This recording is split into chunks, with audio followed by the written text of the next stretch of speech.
pengadilan negeri di wilayah Pengadilan Tinggi Banda Aceh.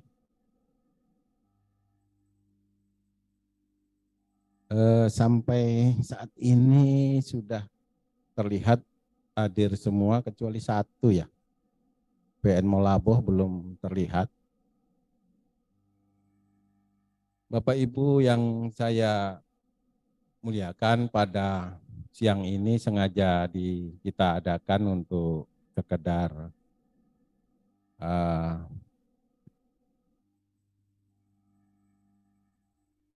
berbagi pengalaman dari kita semua dalam rangka pembangunan PTSP di Pengadilan Negeri di wilayah Pengadilan Tinggi Banda Aceh.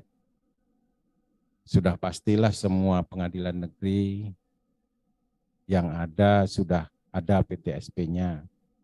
Hanya saja PTSP di wilayah Pengadilan Negeri di wilayah Pengadilan Tinggi Banda Aceh sampai sejauh ini masih belum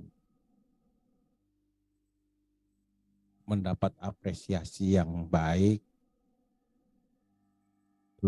belum kecuali pengadilan PTSP Pengadilan Negeri Banda Aceh. Itu pun penilaian dari kategori favorit. Nah, penilaian PTSP yang dilakukan oleh Badan Peradilan Umum ada 2 kategori terhadap PTSP, terhadap PTSP itu sendiri maupun terhadap tanggapan masyarakat. Dalam hal ini penilaian kategori favorit. PN Banda Aceh beberapa tahun terakhir ini juga telah mendapat apresiasi yang positif dari masyarakat.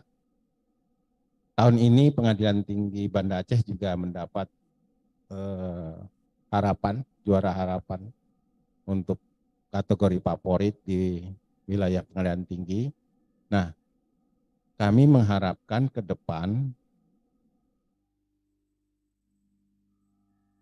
adalah pengadilan negeri di wilayah Pengadilan Tinggi Banda Aceh yang dapat diandalkan dan dapat penilaian positif dari Badilum, apakah penilaian PTSP itu sendiri maupun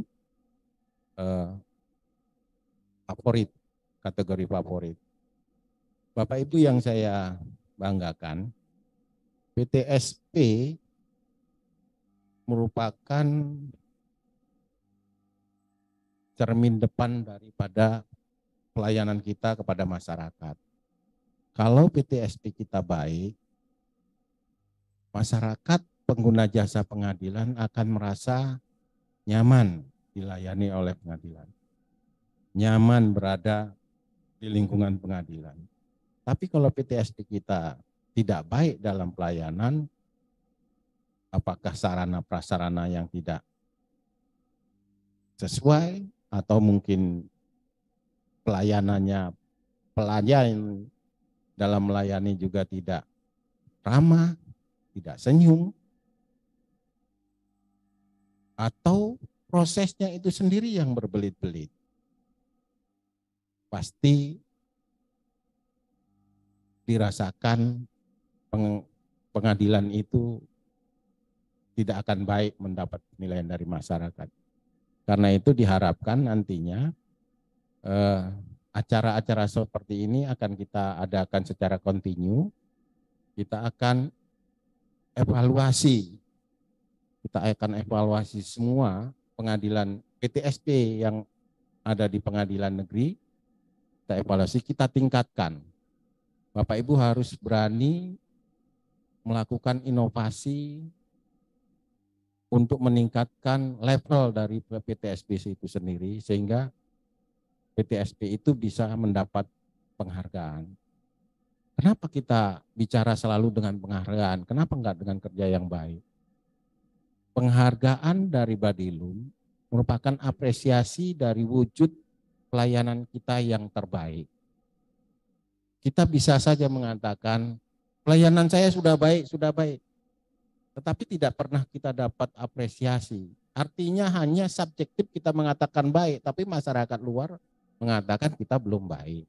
Karena itu, kalau di dalam kenyataannya kita sudah dapat apresiasi, itu artinya kita sudah kerja baik, tanggapan masyarakat juga sudah baik. Nah, acara ini kita rencanakan kurang lebih 2 jam ya. 2 jam ya Pak ya. Nanti akan disampaikan materi dari Pak Takwadin, Pak Dr. Takwadin, Humas Pengadilan Tinggi Banda Aceh, tentang pelayanan publik. Kemudian mungkin nanti akan disampaikan juga oleh Pak Makaroda. Nah, saya kalau diperlukan ya, saya juga nyampaikan, kalau tidak itu enggak apa-apa. Karena secara formalnya saya itu tidak masuk di dalam tim. Tapi nanti kalau dibutuhkan saya akan share pengalaman-pengalaman bagaimana cara meningkatkan PTSP untuk tingkat level lomba. Saya setiap ke pengadilan negeri selalu ada saya sampaikan, mudah-mudahan pengadilan negeri yang pernah saya kunjungi adalah sedikit banyak perubahan-perubahan untuk meningkatkan level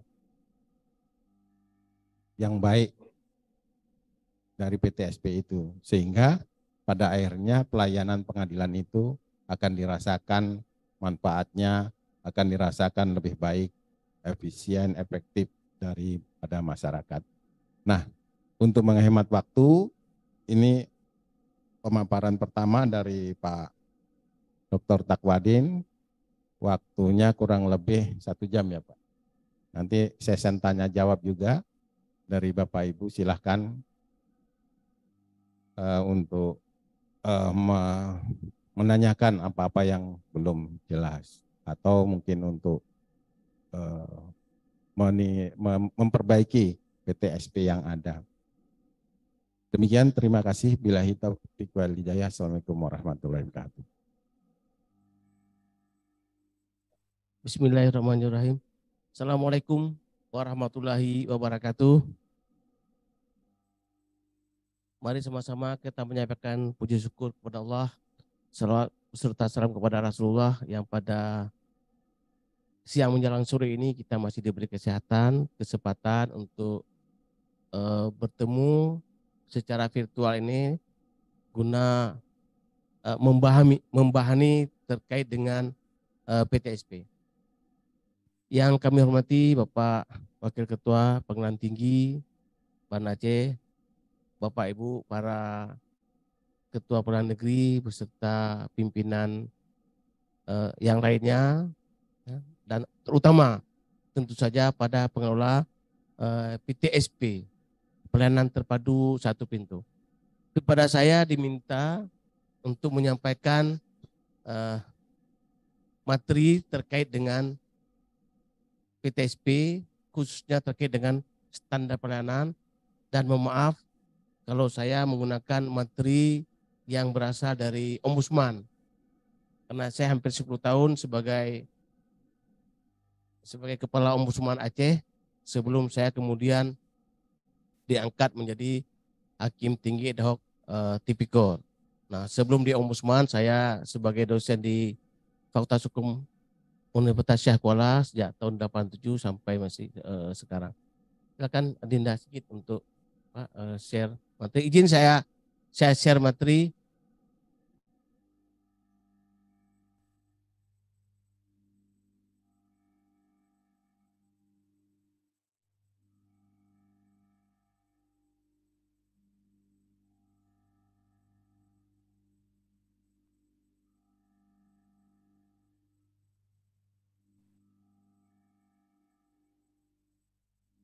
Nah, ini kira-kira materi. Mohon maaf, ini materi yang saya siapkan pada tahun 2021 dan sekarang saya pikir masih layak digunakan. Mohon maaf belum sempat mengupdate menjadi materi yang khusus untuk ini.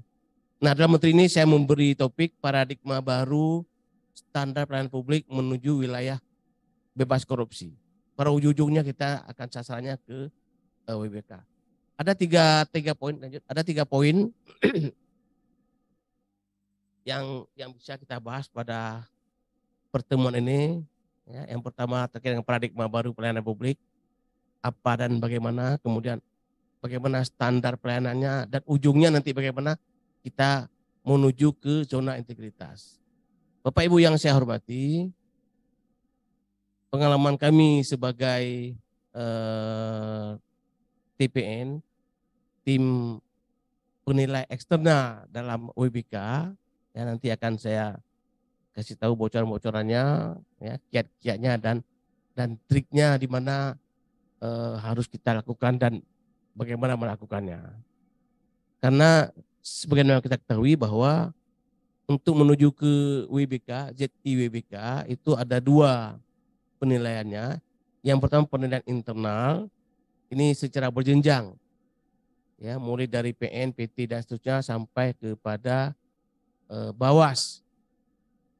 Ya, ini internal. Kalau sudah lolos di sini, baru kalau di tempat-tempat lain melalui Inspektorat Jenderal di kementerian lain. Kalau sudah lolos di tingkat internal, baru kemudian berkas semua itu dikirim ke tim penilai eksternal yang terdiri dari 3 lembaga, yaitu Kemenpan, Ombudsman, dan KPK.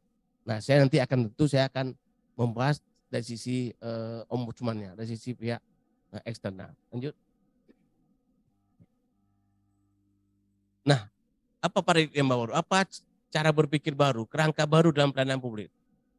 Nah, titik poin dari cara paradigma baru ini ada pada pelayanan yang sebaik-baiknya yang menimbulkan kepuasan pada masyarakat.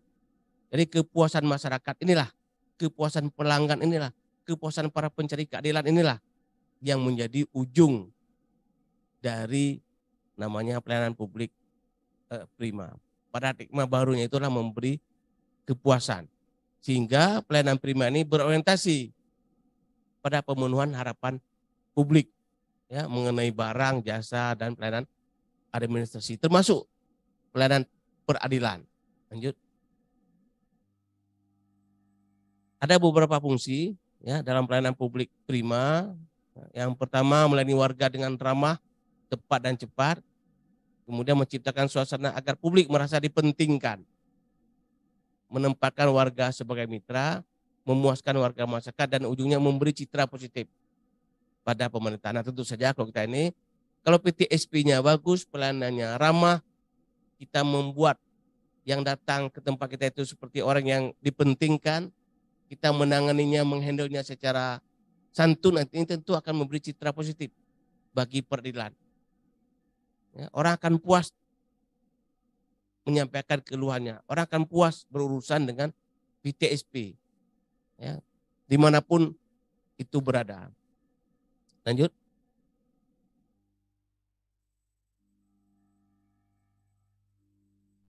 Nah, ada beberapa, ya, saya membuat indikatornya paradigma baru pelayanan publik prima. Yang pertama, pemenuhan standar pelayanan.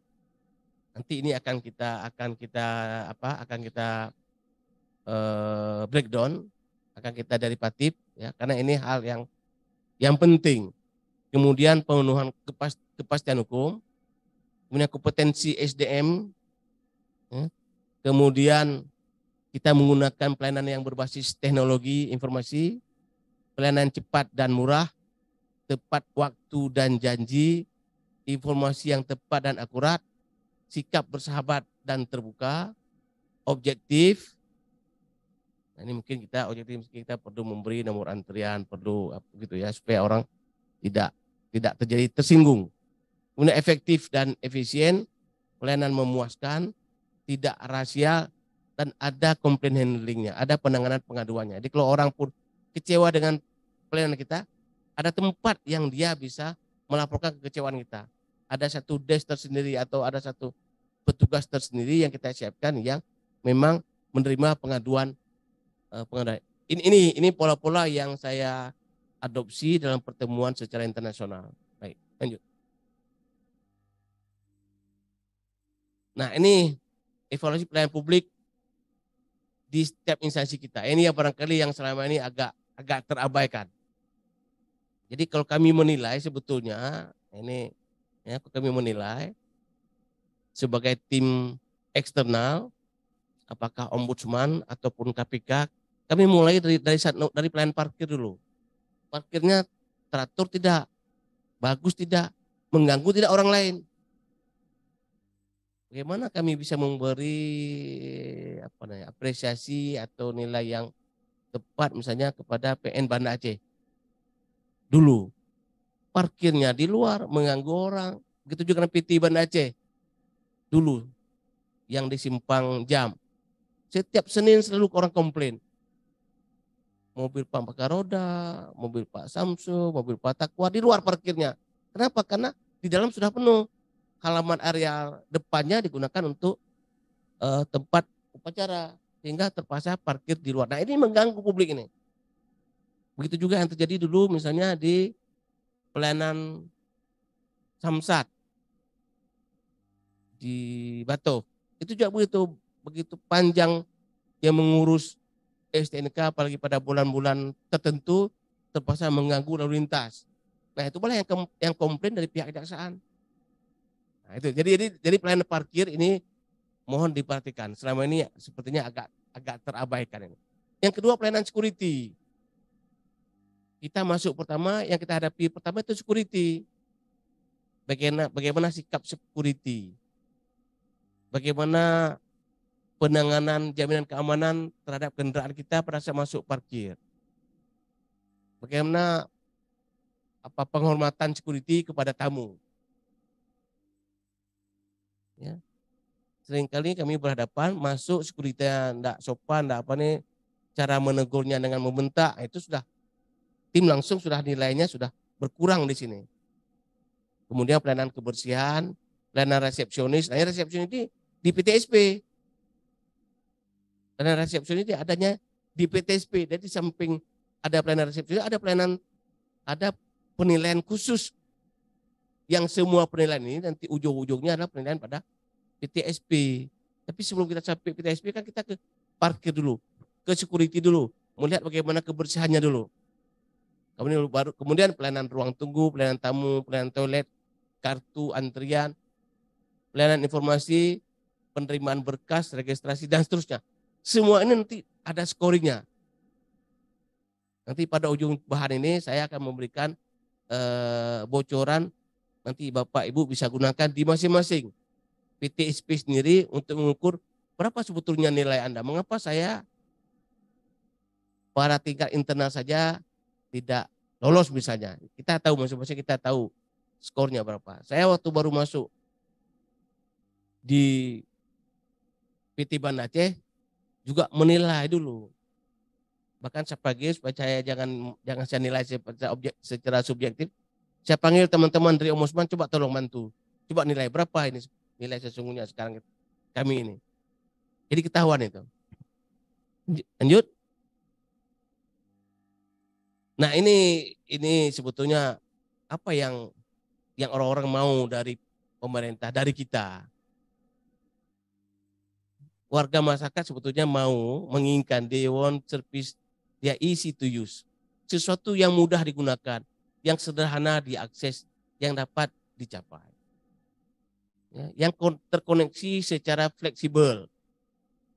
Mereka mau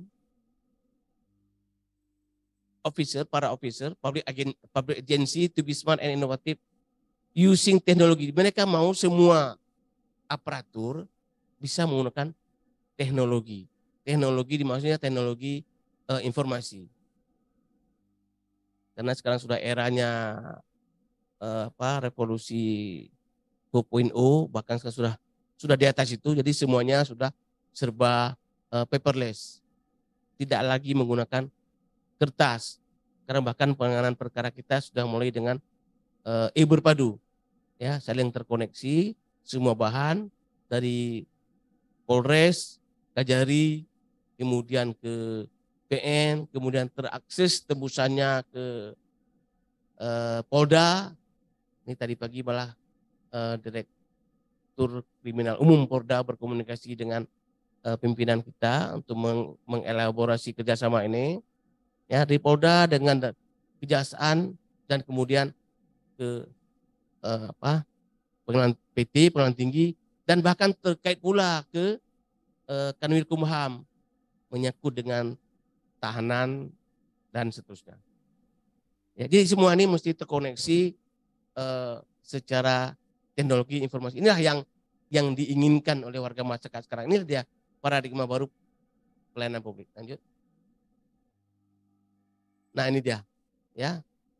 Jadi fokus industrial revolution, ya, fokus pada big data. Segala sesuatunya berbasis internet. Semua internet. Sekarang smartphone jauh lebih penting daripada dompet. Kita enggak apa-apa tertinggal dompet di rumah, tapi smartphone jangan tertinggal. Karena absen saja sudah pakai smartphone, pakai HP, bukan absen pakai dompet. Kalau kurang uang, enggak ada uang, dengan HP bisa ke ATM sekarang. Ya, yang keempat, address komunikasi tanpa batas. Kemudian paperless, tidak lagi menggunakan kertas-kertas, dan di PT sudah ditetapkan seperti itu. Setiap rapat itu sudah bahan-bahan rapat diakses melalui HP, kemudian pimpinan tinggal memaparkan saja apa yang sudah ada di terkoneksi dalam HP masing-masing para peserta. Jadi tidak lagi menggunakan kertas-kertas, dan tentu saja ini pada umumnya akan mengurangi biaya, ya. Pada umumnya pada ujungnya nanti juga akan menjaga lingkungan. Lanjut. Nah, ini manfaat kenapa kita menggunakan paradigma baru ini, ya. Manfaat dari menggunakan teknologi informasi ini, dalam jangka panjang kita reduce of cost, ya, mengurangi biaya. Prosesnya bisa lebih simpler dan jauh lebih efisien. Ya, penggunaan teknologi akan selalu perlu diupdate. Lanjut. Nah, standar pelayanan. Lanjut. Ini perintah undang-undang.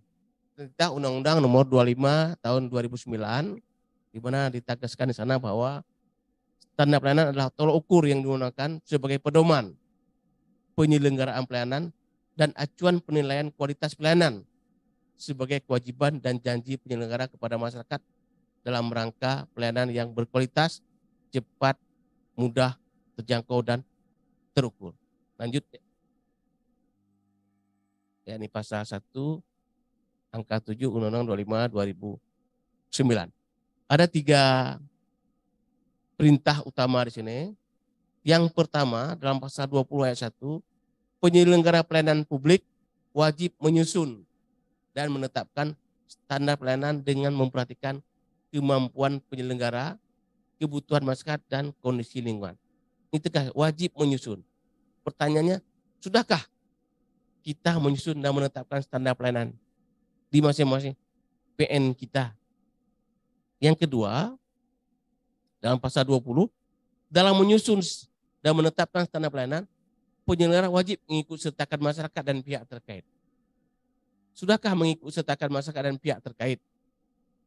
Kemudian yang ketiga, sudahkah menerapkan standar pelayanan di atas? Nah, yang ketiga inilah yang kemudian menjadi dasar penilaian dari tim internal, tim penilaian internal maupun eksternal, yaitu menerapkan standar pelayanan.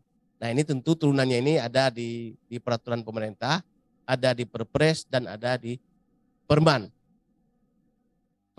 ada di Permenpan, bahkan ada di keputusan Mahkamah Agung. Lanjut. Lanjut saja, lanjut. Nah, ini dia komponen standar pelayanan yang dinilai.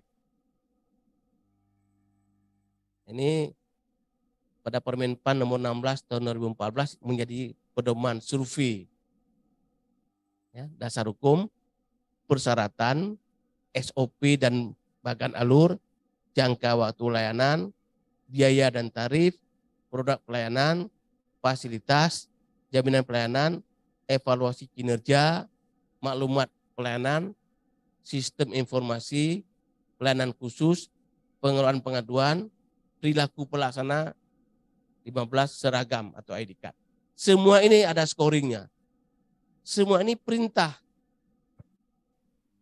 Perintah dari pasal 21 sampai dengan pasal 38 Undang-Undang 25 2009 yang kemudian ditegaskan lagi dalam Permenpan nomor 16 tahun 2014. Ya, jadi ini ketentuan ini sifatnya wajib. Jadi semua penyelenggara pelayanan publik, nah termasuk pengadilan negeri, perintah undang-undangnya mesti mencantumkan dasar hukum. Apa dasar hukum kita melakukan penyelenggaraan pengadilan? Saya sebutkan dasar hukumnya. Apa persyaratan yang diperlukan untuk mengajukan suatu gugatan? Cantumkan itu. Apa persyaratan yang diperlukan untuk misalnya meminta pengangkatan anak misalnya? Cantumkan apa persyaratannya. Bagaimana SOP-nya? Berapa jangka waktunya? Berapa biayanya? Semua mesti cantumkan. Sekalipun biayanya itu gratis, disebutkan biaya gratis. Ya, ini bagian penting ini. Karena untuk menuju ke ZIWBK mesti dasar dulu dari pemenuhan standar pelayanan, tidak ujuk-ujuk. Ya. Jadi kita melakukan sesuatu harus mengacu pada standar ini. Lanjut.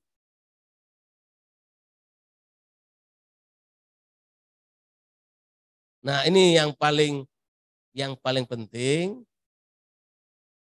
Kembali. Iya. Mana isinya?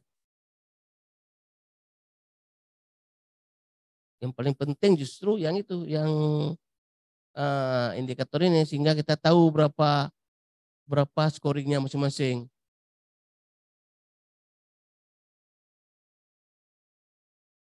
Atau lama kali ya.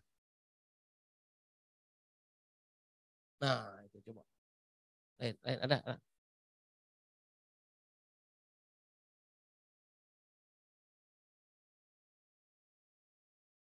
Lagi. Di atas nomor 3 tadi. Nah, ini dah.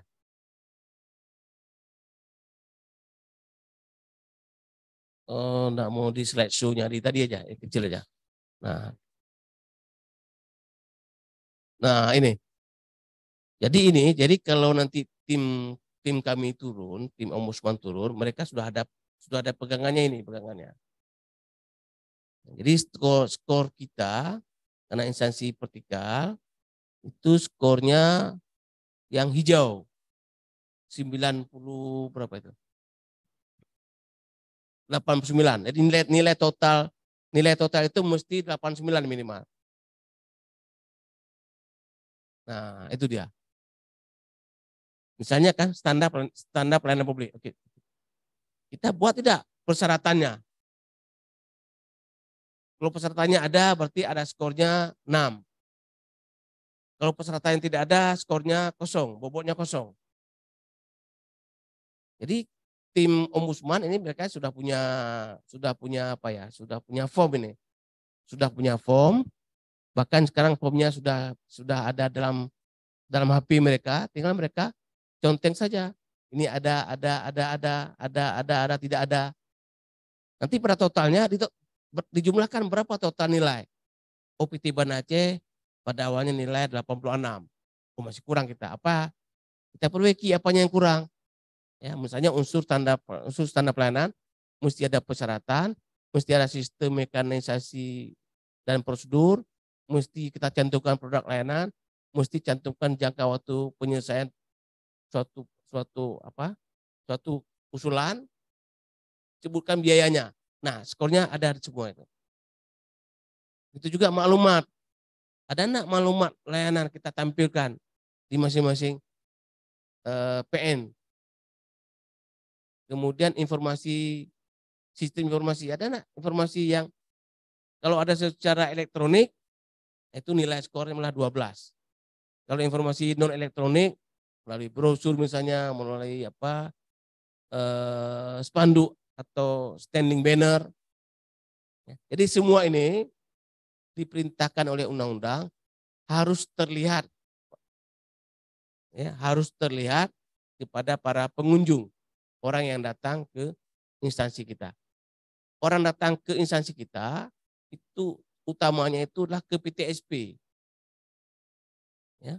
Dalam banyak urusan sekarang itu tidak dibenarkan lagi para pelanggan atau para tamu yang berurusan untuk langsung masuk ke kamar-kamar bidang.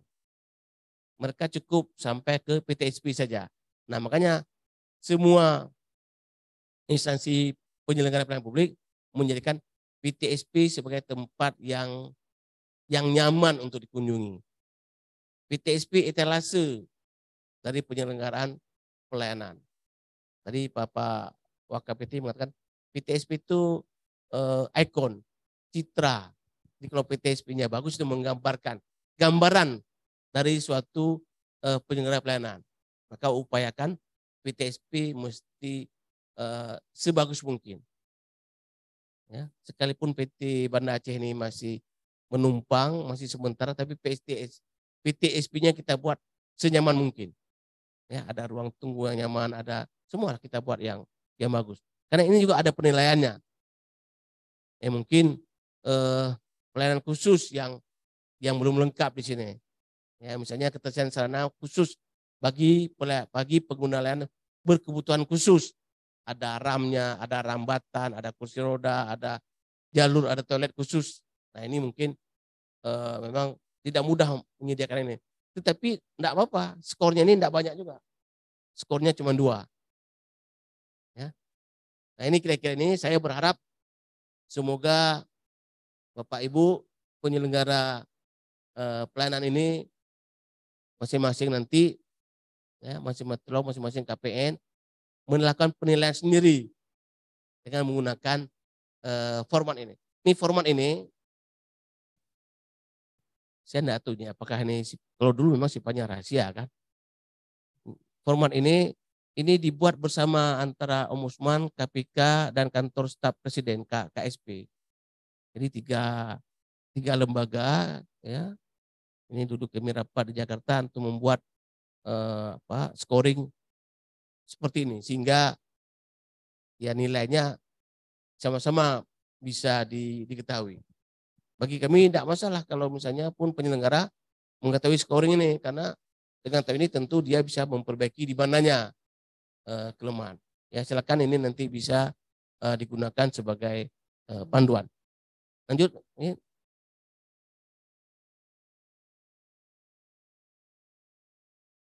Lanjut saja lanjut saja. Nah, kita sekarang sampai bahas sedikit tentang zona integritas menuju wilayah bebas korupsi. Ini memang tidak mudah. Faktanya sampai hari ini PT BNA dan banyak PN di Aceh belum memenuhi ZI ini. Ya, karena ZI ini mensyaratkan yang pertama komitmen pimpinan dan jajarannya. Komitmen itu apa? Komitmen untuk mereformasi birokrasi secara internal. Komitmen untuk mencegah korupsi. Komitmen untuk meningkatkan kualitas pelayanan publik. Nah, ini upaya-upaya ini tidak saja secara internal, tapi lebih pada penilaian oleh pihak luar, oleh pihak eksternal, oleh warga masyarakat, oleh para pengguna layanan, oleh LSM, oleh wartawan, dan seterusnya. Jadi zona integritas mensyaratkan 4 hal ini. Lanjut. Nah, ini sasaran reformasi birokrasi ini dari pidatonya Presiden. Ya, birokrasi yang bersih dan akuntabel, birokrasi yang kapabel, dan pelayanan publik yang prima. Ya, ini saya ambil dari pidato Presiden yang kemudian oleh Mendagri diderivasi sehingga menjadi pointer-pointers yang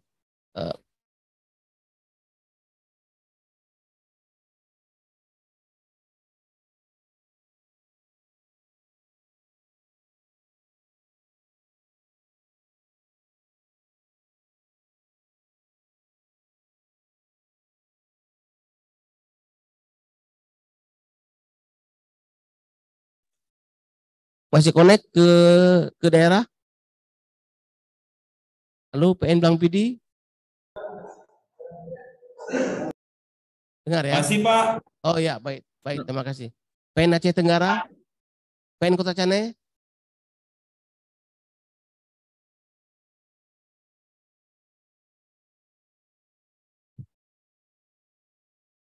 Nah, ini dia.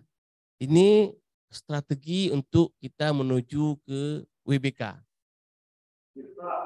Ya, baik, terima kasih. Jadi ada 5, ya, ada 5 apa ya? 5 area lah kira-kira. Ya, apa yang harus kita lakukan? Yang pertama adanya perubahan cara berpikir. Ya, mindset, culture shift, and commitment. Ada perubahan cara berpikir. Ya. Komitmen nyata pimpinan dan semua pegawai dengan melibatkan bawahan dalam pelaksanaan program reformasi birokrasi dan menularkan semangat dan visi yang sama. Apa visi kita yang sama? Mewujudkan peradilan yang agung. Ya. Jadi dalam mewujudkan visi yang sama ini, apalagi Bapak Ibu para hakim dipanggil dengan sebutan yang mulia. Nah, kemuliaan itulah, harga diri itulah, wibawa itulah, ya, harkat martabat itu yang benar-benar harus dipelihara, benar-benar harus dirawat dengan sebaik-baiknya, jangan sampai tercela. Ya. Kemudian yang kedua, kemudahan, kecepatan dan transparansi pelayanan. Kalau bisa lebih cepat, lebih bagus. Jangan bertele-tele. Ya. Menyediakan fasilitas yang lebih baik dan sistem pelayanan yang cepat dan transparan. Semangat hospitality. Ya, orang kita layani sehingga dia nyaman. Hospitality. Ada kenyamanan di sana. Dengan dia nyaman berurusan dengan kita, ya, dalam segala hal, nah tentu ini akan menimbulkan kepuasan. Bagi pengadilan tentu saja ini tidak mudah. Ya, karena dalam berperkara selalu ada yang menang dan yang kalah. Yang kalah tidak pernah puas. Tapi kalau kita melayaninya secara baik, PTSP-nya bagus, hakim-hakimnya bertindak tepat, jujur.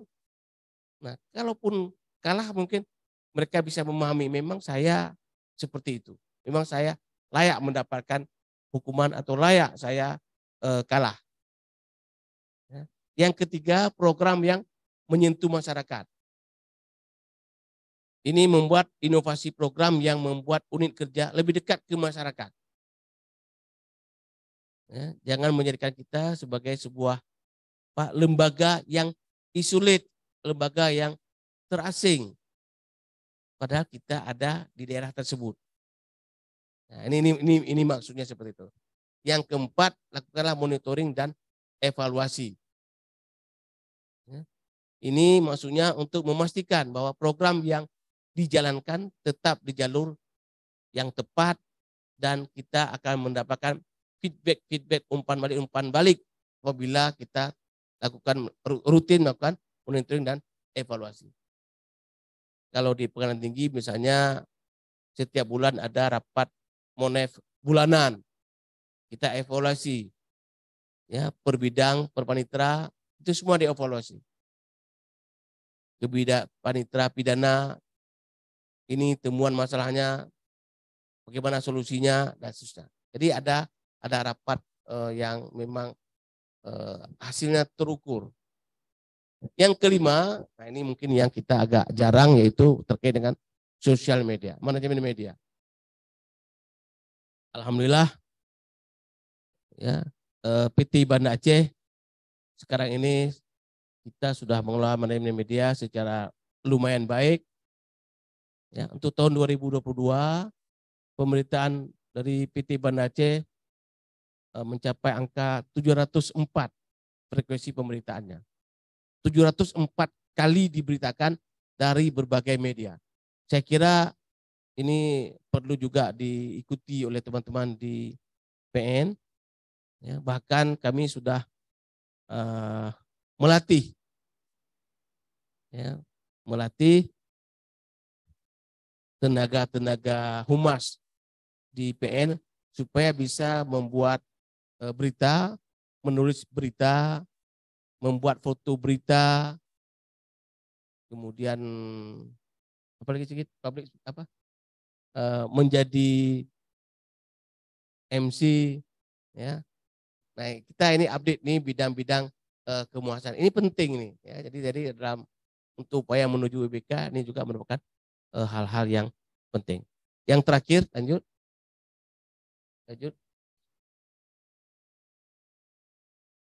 Nah, ada 21 langkah, ya, dalam proses pemenuhan zona integritas.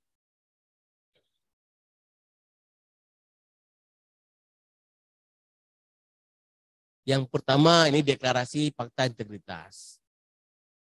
Ini saya tidak tahu apakah semua 22 Satker PN sudah melakukannya atau belum.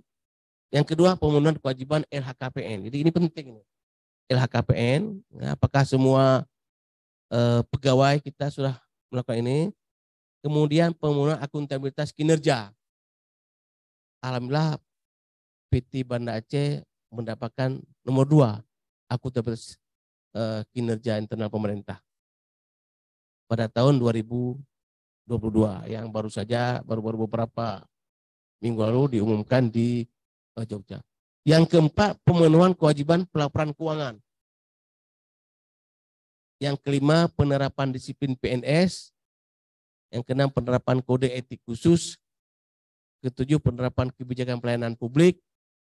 Kedelapan, penerapan whistleblowing system. Yang ke-9, pengendalian gratifikasi. Yang ke-10, penanganan benturan kepentingan. Yang ke-11, pendidikan, pembinaan dan promosi anti korupsi. Yang ke-12, pelaksanaan saran perbaikan yang diberikan oleh BPK, KPK, APIP, termasuk oleh ORI, Ombudsman Republik Indonesia. Karena di ORI itu pada saat lolos di tim penilaian internal, ya, sudah berkasnya masuk ke Kemenpan sebagai TPN, kemudian Kemenpan menyurati Ombudsman, ada formnya yang masuk, yang lolos itu katakanlah ada beberapa PN di Aceh misalnya lolos. Nah, kemudian kami memeriksa apakah terhadap PN ini ada enggak laporan masyarakat. Oh, ada laporan tentang ini. Nah, terhadap laporan itu ada enggak pelaksanaan saran kebaikannya? Kalau tidak ada, sudah disarankan tapi tidak ada saran, maka kita sampaikan ke Kemenpan bahwa PN ini tidak melaksanakan saran Ombudsman. Nah, berarti secara eksternal yang bersangkutan tidak lolos. Kemudian yang ke-13, penerapan kebijakan pembinaan dan penggunaan tugas. Yang ke-14, penerapan kebijakan pelaporan transaksi keuangan yang tidak sesuai. Lanjut. Rekrutmen secara terbuka. Promosi jabatan secara terbuka. Mekanisme pengaduan masyarakat. Nah, ini perlu juga ini. Ya, ini setiap PN nanti mesti dibuat mekanisme pengaduan masyarakat. Yang ke-18, pengadaan barang jasa. Yang ke-19, pengukuran kinerja individu sesuai ketentuan peraturan perundang-undangan. Yang ke-20, keterbukaan informasi publik. Inilah kira-kira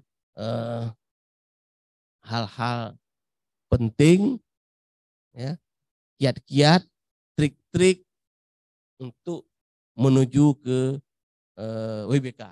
Saya kira demikian paparan dari saya kembalikan ke siapa ini, ke Pak Makro lanjutkan atau saya kembalikan ke Bapak KBT. Ya, mungkin lanjutkan Bapak. Terima kasih Pak atas waktu, ya, mohon maaf atas segala kekurangan. Kita berupaya terus supaya nanti pada tahun 2023 ini ada beberapa PN, ya tentu saja termasuk PT yang mendapatkan predikat ZI BBK. Insya Allah. Assalamualaikum warahmatullahi wabarakatuh. Mungkin ada yang bertanya ya dari rekan-rekan.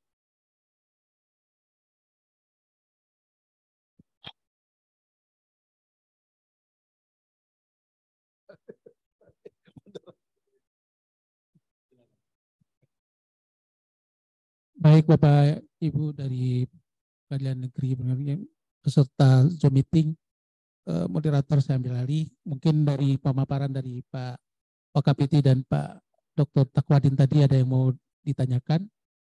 Kami persilakan. Silakan.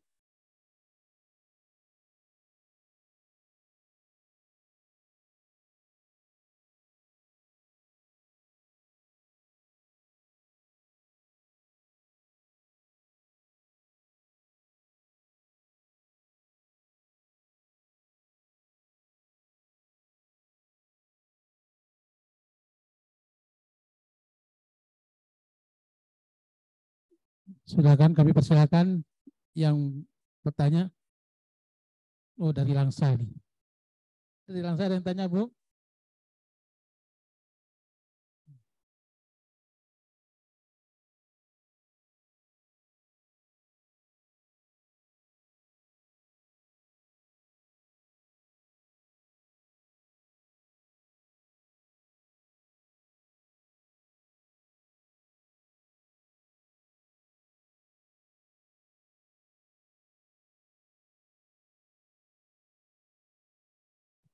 Kalau tidak ada, biar dilanjutkan dulu dengan Pak Wakil, Pak Wakapiti untuk menyampaikan. Assalamualaikum warahmatullahi wabarakatuh. Kayaknya pada satu ngantuk atau ngopi dulu kita. Yang kedua barangkali memang agak bingung. Kita itu topiknya apa? PTSP atau JTI gitu kan? Kenapa narasumber menyampaikan topiknya PTSP dikaitkan dengan JTI? Bapak Ibu yang saya muliakan, yang saya banggakan, pembangunan zona integritas, salah satunya itu harus syarat utamanya itu ya PTSP itu harus baik. Nah, pintu masuk semua. Nah, kalau mau dapat penilaian JTI-nya, perbaharui dulu PMP JTI-nya. Penilaian mandiri pembangunan zona integritas PMP JTI. Semua pengadilan negeri harus sudah punya. Tempo hari ada PN Merdu. PN Merdu atau PN Blangpidi yang belum punya. Tapak Tuan. Sekarang sudah ada belum PMP JTI-nya? Mana Tapak Tuan dan yang Tapak Tuan dan Merdu? Ada, sudah ada belum?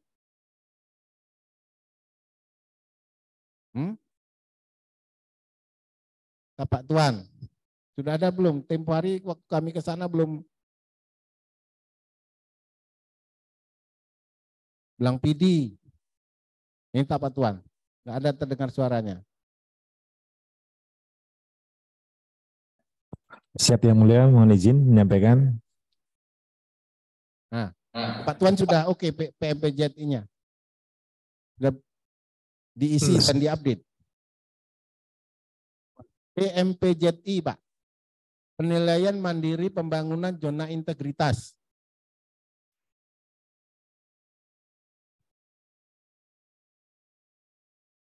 Nggak ada suaranya. Belum. Sama Merdu apa Blangpidi? Siap, mohon izin menyampaikan Yang Mulia.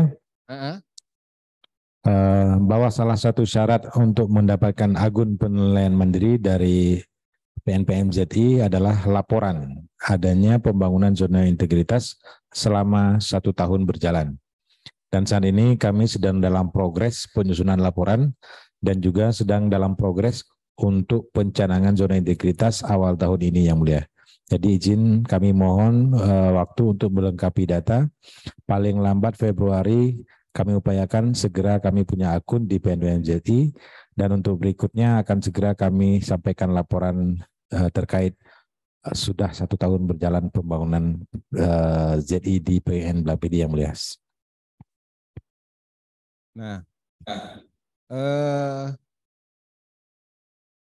Izin Bapak. lengkapin dan itu mintanya ke badan pengawasannya Pak ya. Nah, yang PN Siap, lain yang mulia. sudah ada atau masih ada yang kendala dalam hal mendapatkan akun atau aplikasi PMPZI-nya?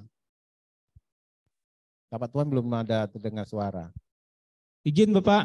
Nah, Ya. Untuk Tapat Tuan PMPZI sudah ada Bapak, sudah Sudah ada terdaftar ya? akunnya Pak, sudah. Udah Ya. diupdate dan diisi ya. Kalau untuk tahun ini sudah Pak. Mm-mm. Ya. Insya Allah nanti kalau memang ada perkembangan-perkembangan selanjutnya kita akan tetap update terus Pak. Terima kasih. Ya. Yang PN lain bagaimana?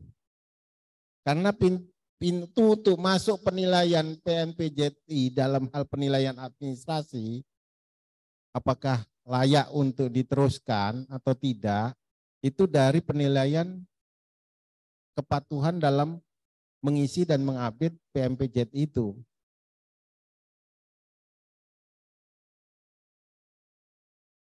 Oke, saya cerita sedikit tentang standar pelayanan yang disampaikan oleh narasumber tadi. Kalau pedoman di pengadilan, khususnya di peradilan umum lah kita, tapi ini berlaku untuk semua, kita tetap mengacu ya satu undang-undang itu, tetapi yang lebih khusus adalah di SKKMA 026. Ya, Bapak Ibu.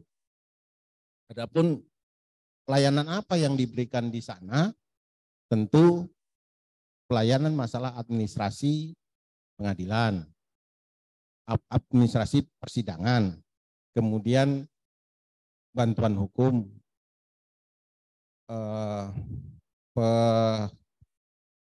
pelaporan ya, atau pengaduan, pelayanan pengaduan dan pelayanan informasi. Kemudian yang apa-apa saja. Nah Bapak Ibu, ada yang salah paham di pengadilan-pengadilan, dipikir standar pelayanan itu sama dengan SOP. Tidak ya. Standar pelayanan itu acuannya di SKKMA 026/2012.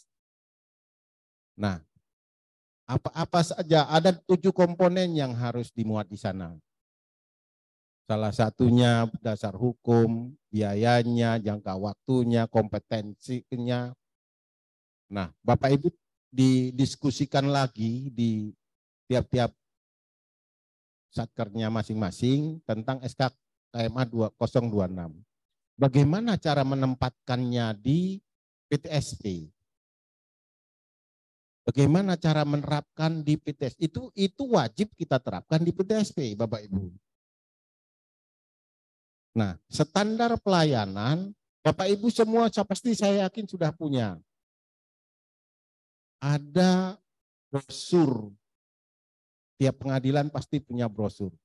Ada juga e-brosur, di websitenya dimuat e-brosur. Nah itu brosur dan e-brosur itu adalah standar pelayanan. Apa misalnya ngajukan permohonan, dasar hukumnya apa, kemudian permohonan apa, permohonan, misalnya permohonan banyak, apa misalnya, kita kasih contoh.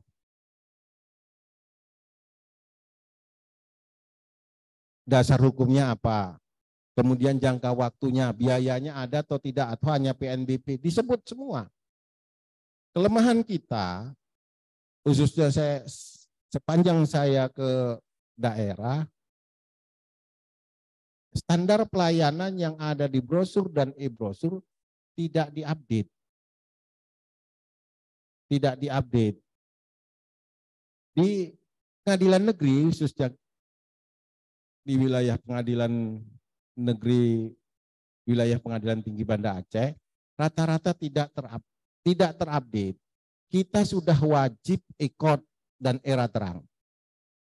Tetapi e-brosur dan brosur yang beredar masih mengacu kepada gugatan manual.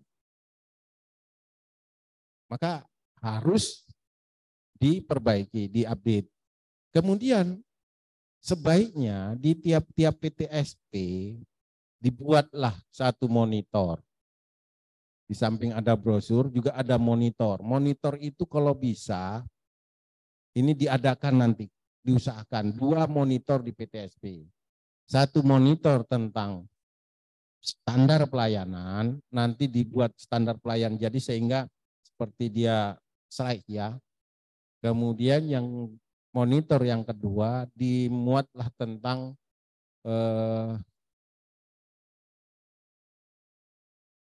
company profile, misalnya company profile pengadilan, company profile pembangunan JTI, kemudian company profile PTSP-nya.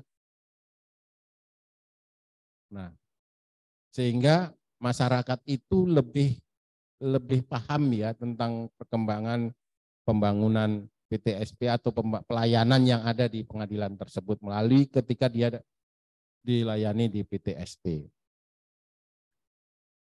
Kemudian ada apa di PTSP itu? Maklumat pelayanan. Nah, saya pikir semua sudah memiliki itu. Sudah memiliki maklumat, tapi penempatan maklumat pelayanan itu harus di tempat yang pertama dapat dilihat oleh penerima atau pengguna layanan. Maka itu ditempatkan di background yang utama. Nah, dibuat juga yang ukuran yang layak lah. Ada yang saya lihat ukurannya kecil, terlalu kecil kan begitu, diperbesar.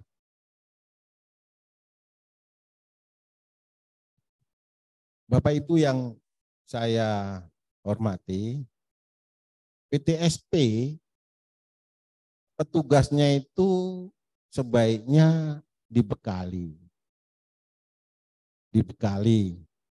ilmu pengetahuan tentang mekanisme produk-produk yang ada di pengadilan itu disebut. Nah, sebaiknya Pak Ketua Pengadilan membentuk supervisor. Supervisor itu fungsinya adalah dia yang bertanggung jawab pada hari itu. Siapa supervisor itu? Supervisor itu adalah para panmut dan para kasub atau kasubag ya. Nah, di tiap hari sebelum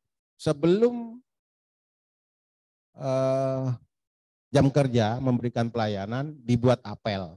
Di apel itu supervisor memberikan pembekalan sehingga setiap hari dilakukan apel pagi, kemudian ada pembekalan.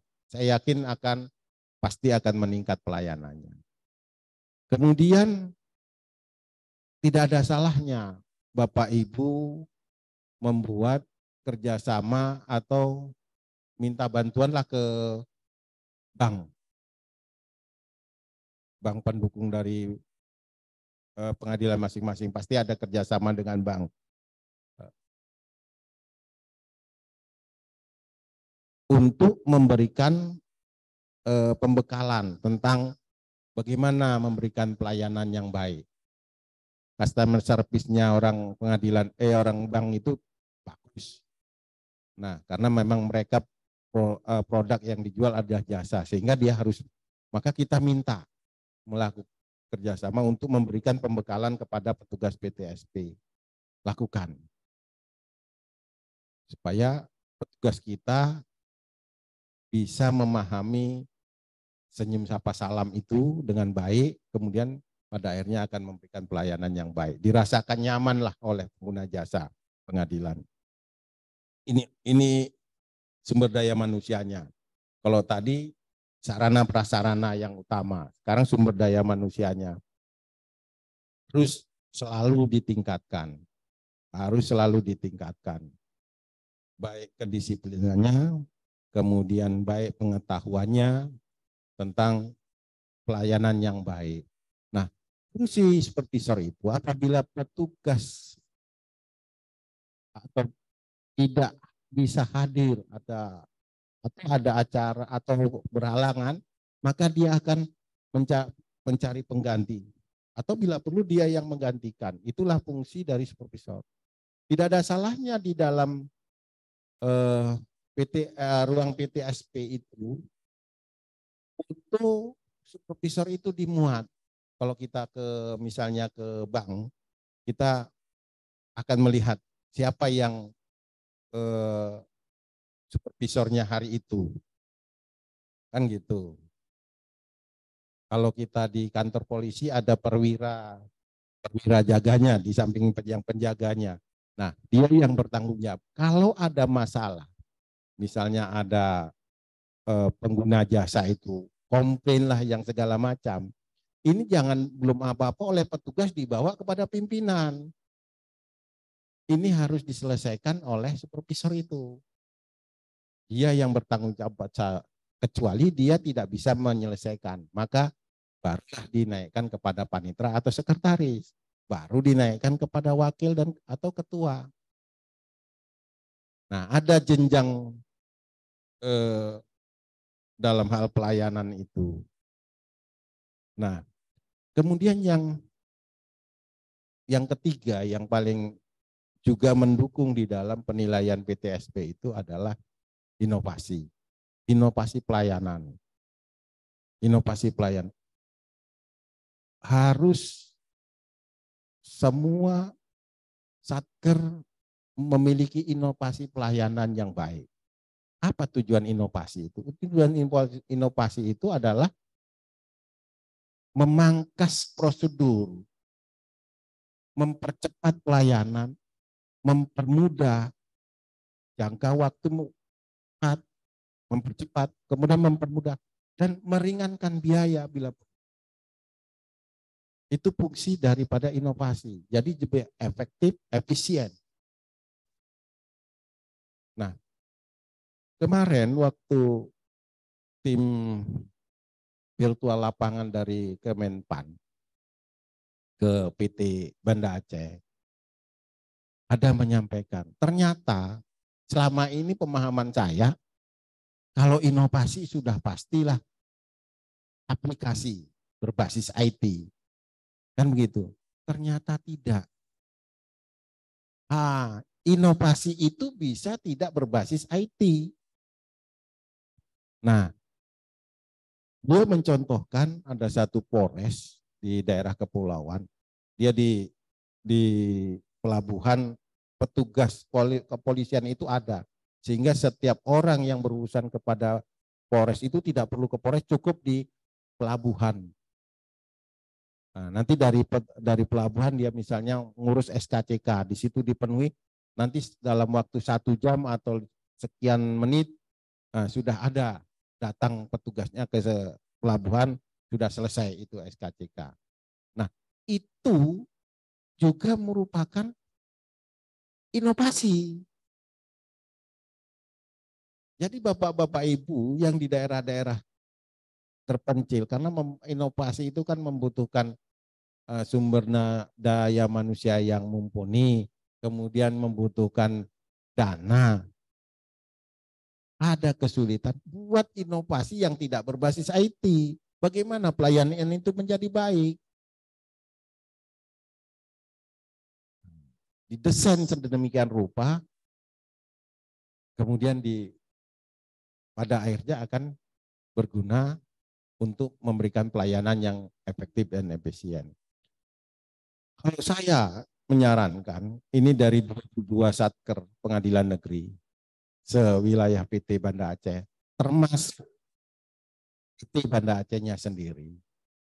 Kalau kita kumpulkan inovasi, masing-masing kita semua kumpulkan inovasi, kemudian Saya rasa 50 inovasi pasti ada. Nah, ini kalau kita kumpul kemudian masing-masing satker mengambil sesuai kebutuhan kan bisa ya. Istilahnya ATM lah ya, amati, tiru, modifikasi. Kan gitu. Nah, coba kita buat. Coba nanti bertukar antar satu PN dengan PN lain. Sehingga inovasi yang ada bisa mendukung pelayanan yang diberikan oleh pengadilan, oleh PTSP. Bapak Ibu yang saya hormati, yang saya banggakan, inovasi yang ada di pengadilan pada umumnya itu seluruh Indonesia pada umumnya itu sama, kecuali ada beberapa yang spesifik. Misalnya tentang tamu misalnya, tamu. Banyak yang kemudian tentang difabel. Difabel ada inovasi-inovasi. Dari pengamatan saya ada beberapa PN yang ada di wilayah PT Banda Aceh ini, inovasi-inovasi itu unggul dibanding dengan daerah-daerah lain. Saya pernah ke Lok Sukun ya. Lok Sukun kalau tidak salah ke Sigli. Ada inovasi standar pelayanan bagi difabel tunanetra. Ada standar pelayanan huruf braille ya. Langsa juga punya. Langsa punya. Nah, nggak ada yang salahnya, yang lain juga minta kepada itu, tapi di ATM lah, dimodifikasi, jangan namanya sama. Jangan namanya. Nah, Bapak Ibu yang saya hormati, kalau sudah punya, jangan disimpan. Kalau sudah punya, dilaksanakan. Pak Wakil, mana adalah orang buta, maaf ya, orang tunanetra dilayani di pengadilan. Buat sandiwara saja. Cari orang tunanetra, dibuatlah seolah-olah mengajukan permohonan apa atau gugatan atau apa permohonan. Nah, divideokan. Nah, jadi kalaupun ada, ini informasi, ini pernah, udah, ini ada evidennya. Gitu. Sekarang Bapak Ibu, sekarang ini kita itu khususnya pimpinan harus aktif. Kalau tidak terlindas. Saya kemarin di WA grup family ya, khususnya PN Kota Cane ya. Ya Kota Cane yang tak. Ada Kota Cane ya. Nah, yang dibantah kemarin kan nggak mencapai 900. Saya nggak, kemudian menyedihkan saya bilang gitu. Tadi, Pak ini gimana kami ini? Kan nggak boleh nolak perkara. Tiba di akhir bulan orang melimpahkan. Berarti kan Pak KPN-nya atau Pak Wakilnya kan nggak kreatif. Coba tanya ke PN-PN lain. PN lain kalau bisa. Itu Pak, Bapak harus aktif ke kejaksaan. Kejaksaan juga begitu. Dia juga nggak mau itu berkas perkara jadi tunggakan, maka di akhir-akhir dia limpahkan. Bapak harus bisa melakukan komitmen dengan kejaksaan batas akhir pelimpahan perkara itu. Jangan didiamkan mendaftar melimpahkan perkara di akhir-akhir bulan, jeblok terus Bapak nilai AIS-nya. Mereka di akhir bulan cuci gudang juga. Mereka ada AIS-nya juga loh seperti kita, artinya ada SIPP-nya. Ada juga teguran apabila nunggak-nunggak perkara. korbannya adalah bapak-bapak yang ada di PN. Nah, nanti di PT juga kami minta ke PT NPN kalau melimpahkan berkas perkara di akhir bulan, kita juga akan batasin di bawah tanggal 10 juga agar apa? Supaya jangan penyelesaian perkara kami itu kecil persentasenya. Kita kan juga mau 100% udah. Nah, kita harus bisa aktif di dalam ini menyimpang sedikit ya Pak masalah ACE. Karena kemarin ada yang protes, tapi saya tidak boleh lagi melanjutkan di family itu. Nah, Bapak Ketua harus aktif ke kejaksaan, buat MOU lah. Baik tertulis tidak tertulis, tolong kalau melimpahkan perkara, Pak jangan di atas tanggal 15, kalau bisa di bawah tanggal 15. Saya yakin karena perkara juga tidak banyak. Nah, kalau di atas tanggal 15 gimana? Ayo udah buat ngajukan aja perpanjangan. Nanti awal bulan depan Bapak ajukan. Kan nggak apa-apa. Gitu. PN-PN lain Pak Ketua Kota Cane, tanya PN-PN pasti sudah menerapkan itu. Kalau nggak mungkin itu S-nya bagus.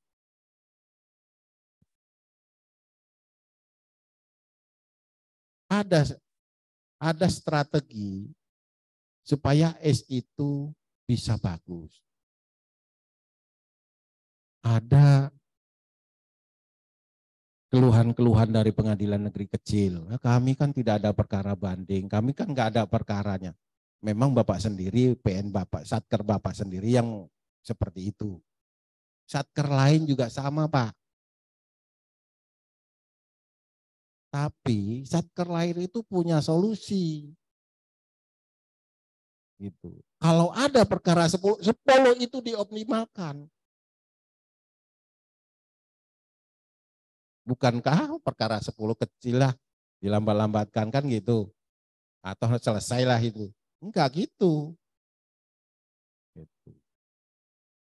Banyak yang bisa dilakukan. Tapi sekarang ini tidak di zaman sekarang sedikit-sedikit penilaian. Sebenarnya dengan demikian kalau menurut saya, pengalaman saya yang sudah mungkin sudah jadi hakim lebih dulu daripada bapak-bapak. Sekarang itu lebih menguntungkan bagi bapak-bapak yang di daerah kecil untuk tampil ke atas. Karena apa? Penilaian itu tidak satu kategori. Ada ACE, kemarin Lok Sumawe, ada Prodio juga dinilai. Aktif Bapak-Bapak Ibu. Ada mediasi. Oh nggak ada perkara perdata yang di kami Pak. Oke, perdata nggak ada perdata. Ada diversi, ada ekot, ada litigasi. 5 masuk perkara gugatan, 55 dibuat litigasi 100% Bapak nilainya. Dibanding mungkin PN Banda Aceh 20 masuk perkara perdata. Tapi 10 yang dimasukkan litigasi, baru 50%. Nah, harus ada strategi-strategi itu Bapak Ibu. Ini menyimpang sedikit ini. Karena tadi khusus PTSW, tapi ini karena saya teringat kemarin keluhan dari Kota Cane dan mana yang kemarin ya? Kota Cane dan yang di bawah nilai 900 S-nya kemarin itu. Kan ada 2 PN itu. Nggak ada alasan Bapak Ibu. Nggak ada alasan. Karena apa? Pengadilan negeri lain juga sama. Nah, cuman bagaimana keaktifan Bapak Ibu semua. Nah, kita kembali kepada PTSP ya. Jadi 3 itu komponen yang harus Bapak perhatikan di dalam membangun PTSP. 3, sumber daya, sarana prasarana Bapak tingkatkan. Nah, awal tahun ini apa-apa yang belum ada diadakan. kemudian sumber daya manusianya, yang terakhir, yang ketiga adalah inovasi. Bapak Ibu harus aktif. Kalau inovasinya kurang bila perlu ke PT. Di PT ini ada 12, bahkan tambah kemarin ya, Sigit ya. Ada berapa tambahannya? Yang belum kita launching ada 2 ya. Nah, yang sudah di launching 12, yang belum di launching 2. Nah, kenapa Pak sampai PTSP Banda Aceh itu sampai juara 3 bertahan? Nah, karena kita menangnya Bapak Ibu kita mempunyai inovasi yang sampai 12 itu. Nah, Bapak Ibu yang belum punya inovasi, yang belum lengkap, nanti datang kemari, temuin Pak Sigit.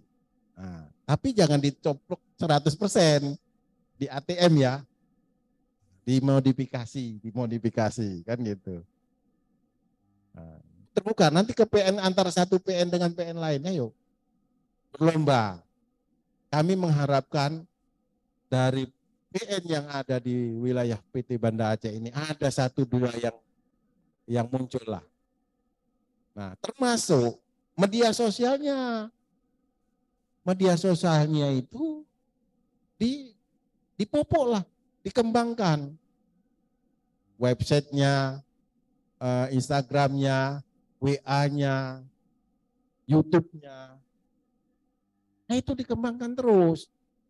Kalau nggak dapat nilai dari PTSP-nya, nilai favoritnya kayak PN Banda Aceh kan, nah, dari favorit dapat. Kan begitu. Padahal kalau kita ke sana, nah, lebih parah daripada PT mungkin karena gedungnya darurat kan. Gedungnya itu darurat. Tetapi dapat favorit. Favorit itu penilaiannya dari banyaknya subscribernya, banyaknya like-nya, banyaknya tanggapan atau komentar atau saran atau apa. Media sosialnya itu dioptimalkan. Caranya gimana?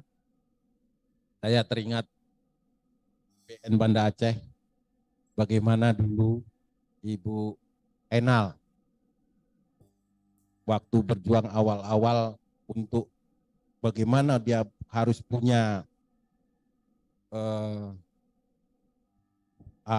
punya subscriber yang banyak dan like termasuk komentar. Setiap yang dikenalnya ditelepon. Saya waktu itu di Surabaya diteleponnya, Pak Ketua tolonglah kami. Loh, aku kan mantan PN Banda Aceh. Oh siap Bu, saya bilang gitu. Saya kerahkan anggota saya. Lah anggota saya itu kan banyak. 50% saja sudah hampir 100 yang subscriber dengan YouTube-nya. Bayangin itu. Dari 1 orang bisa lebih dari 50, nanti kan berkembang. Nah, PN-PN lain juga demikian. Kalau sudah sekali Bapak Ibu dapat, misalnya seperti PN Banda Aceh. Sekarang itu Pak Hendral, dia nggak terlalu aktif. Ya Pak Hendral, maaf ya, dibandingkan ke PN yang dulu. Dia tinggal menikmati.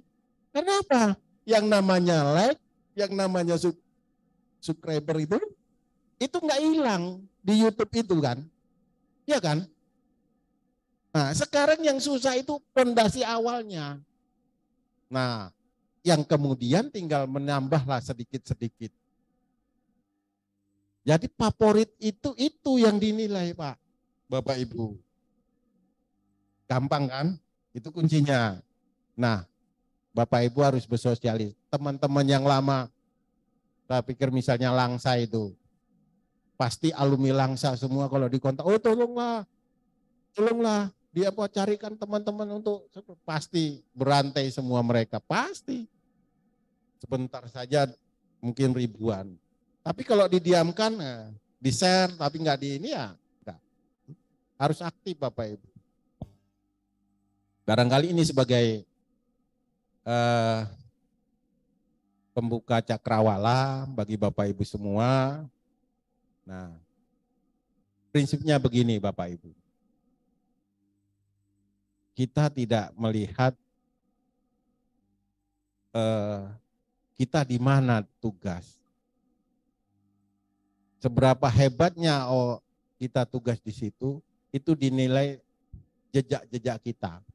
Ada enggak jejak kita? Jejaknya apa? Prestasi apa yang sudah kita berikan kepada satker yang kita dudukin itu, atau jabatan yang kita jalani. Nah, saya mengharapkan Bapak-Bapak Ibu, khususnya Bapak-Bapak Ketua, Bapak Wakil, aktif. Coba buatlah satu sejarah untuk satkernya masing-masing, satu kenang-kenangan yang terindah, yaitu dalam bentuk prestasi yang baik. Sekarang semua prestasi dinilai oleh Badilum. Nah, sehingga bisa memberikan kesan tugas Bapak di tempat tersebut. Barangkali itu saja yang dapat kami sampaikan. Langsung tutup. Atau mungkin ada yang bertanya atau apa, silakan.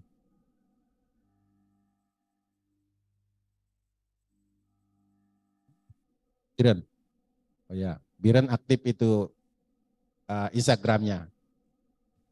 Assalamualaikum, izin yang mulia dari PN Singkil ingin PN Singkil. Pertanyaan ya. Saya alumni Singkil. Ya. Izin yang mulia, terima kasih. Assalamualaikum warahmatullahi wabarakatuh. Saya langsung saja berkenaan dengan kegiatan Ziting Plat kita di pengadilan di Kota Subulus Salam. Karena PN Singkil ini kan ada dua wilayah hukum, Singkil dan Subulus Salam. Nah, untuk di Subulus Salam sendiri kita lakukan sidang di luar gedung pengadilan.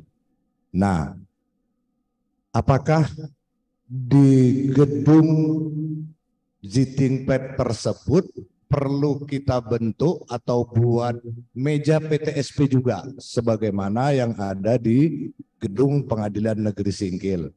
Karena pada prinsipnya kegiatan yang kita lakukan di gedung Ziting Plat itu adalah untuk mempermudah layanan masyarakat di Kota Subulus Salam dalam hal pelayanan hukum, termasuk juga di dalamnya ya informasi dan lain sebagainya.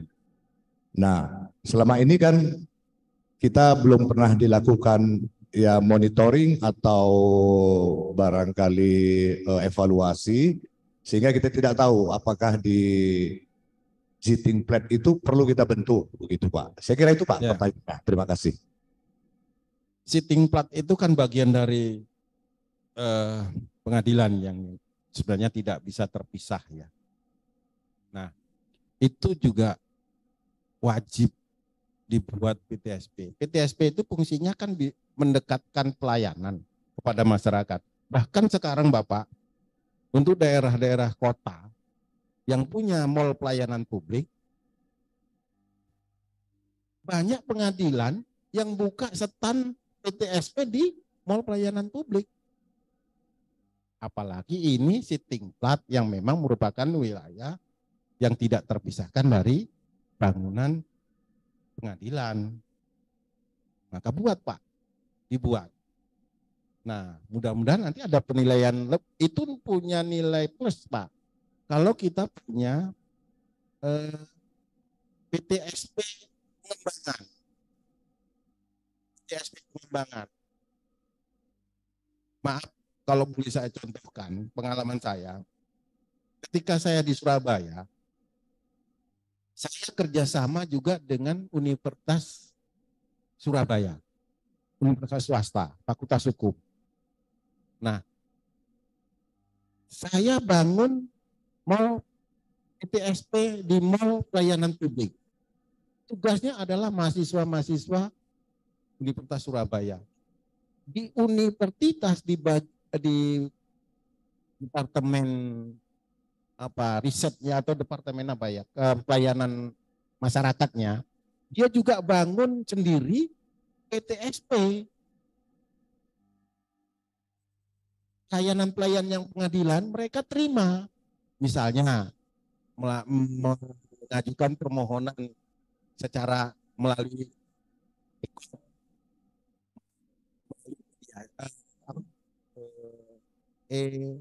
era terang di kampus, Pak, di kampus. Nah, ini menjadi penilaian positif. Nah, maka itu kalau penilaian PTSP sampai sekarang, PN Surabaya itu selalu dapat, walaupun mungkin nggak karena nggak terawat atau apa, nggak dapat nilai 1, nilai 2, nilai 3 dapat.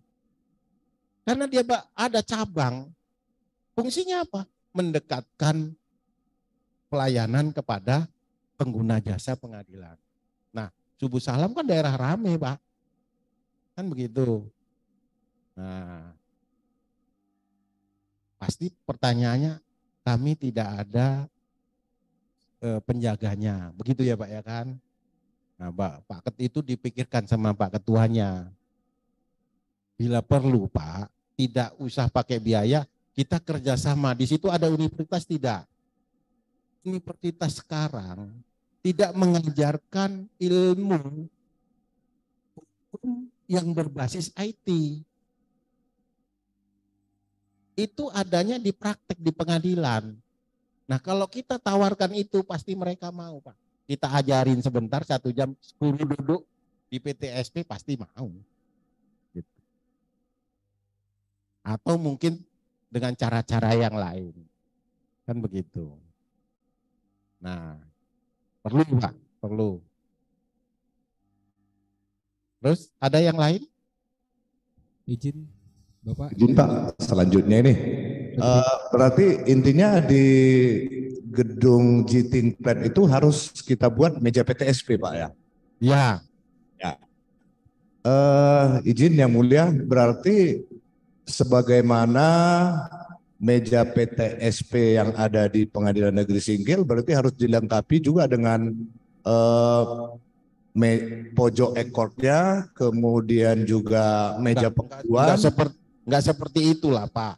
Oh gitu. Harus ditafsirkan. Yang penting bagaimana ini pelayanannya bisa cover di sana, tidak selengkap di gedung induk. Siap. Harus dipahamin begitu. Nah, siap. Misalnya nanti karena kalau misalnya seperti itu, misalnya leges misalnya di situ, kan itu harus ke gedung induk dilakukan. Artinya back office-nya kan 1,5 jam dari Subuh Salam ke Singkil. PP 3 jam. Masyarakat ngamuk dong. Enggak gitu, harus bagaimana diberi pemahaman, misalnya dia mengajukan permohonan di situ, boleh. Kan gitu, nanti dari sana didaftarkan melalui era terang, kan gitu. Atau melalui ikot, kan gitu. Nah, sehingga terbantu. Nanti Bapak Ibu tunggu panggilannya melalui email Bapak Ibu atau melalui SMS yang kami berikan. Jadi tidak perlu ke Singkil untuk mendaftarkan permohonan, Pak. Misalnya seperti itu bentuk pelayanannya. Nah, kalau misalnya mendaftarkan perkara pidana, ya suruh aja Pak Jaksanya ke kantor induk, kan gitu. Jangan di situ, gitu. Artinya yang sifatnya pelayanan sederhana, kan gitu. Nah, kalau misalnya gugatan yang sederhana, misalnya gugatan, nggak apa-apa, daftarkan di situ aja, dibantu melalui ikot, kan gitu. Jadi disiapkan di sini perangkat 1 komputer, kan gitu, untuk mengakses ke gedung induk. Bukan berarti di situ seperti PTSP yang komplit seperti yang di gedung induk, enggak. Maksud saya enggak begitu, gitu ya Pak ya. Oke. Izin bertanya Bapak. Izin Pak, selanjutnya sedikit lagi. Maaf, ini dengan Pak Wakil ya? Berkenaan dengan jadwalnya Pak. Hah? Kita ini Pak Sekretaris. Siapa? Pak Sekretaris. Siap Pak. Loh, gua belum berangkat. Kok belum berangkat Bapak? Ya. Oh, enggak jadi Pak? Belum Pak, belum. Masih ditahan dulu nampaknya Pak di sini. Tapi Singkil udah begitu. Izin Pak, berkenaan dengan waktu Pak. Kita kan jadwal sidang Jitingpet itu Selasa dan Kamis. Berarti untuk PTSP-nya juga Selasa dan Kamis kita buat Pak ya, menyesuaikan dengan jadwal sidang. Bisa, atau setiap hari kerja gak ada masalah, kan di sana bisa dijaga satu, ada satu yang penjaga di situ, security atau kalaupun security dididik dia untuk bisa mengakses komputer. Jadi tidak mesti di jadwal sidang. Pelayanan PTSP itu kan tidak berkaitan semuanya dengan sidang kan begitu. Nah, kalau misalnya ada masyarakat mau tanya kapan jadwal sidang, kan bisa misalnya Senin padahal sidangnya di sana Selasa katakan. Kan bisa dibukakan di situ, dibantu gitu. Mendekatkan pelayanan. Ini Pak Wakil yang baru, yang mana Pak Wakil yang baru? Izin Pak, ini Pak Wakil kita yang baru. Ya. Mana Pak Wakil? Siap Bapak. Oh, ya, saya belum kenal kan. Salam kenal ya Pak ya. Salam kenal Bapak. Oke. Yang lain mungkin ada yang ditanya sebelum ajan.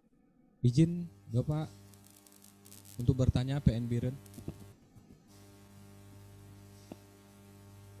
Biren.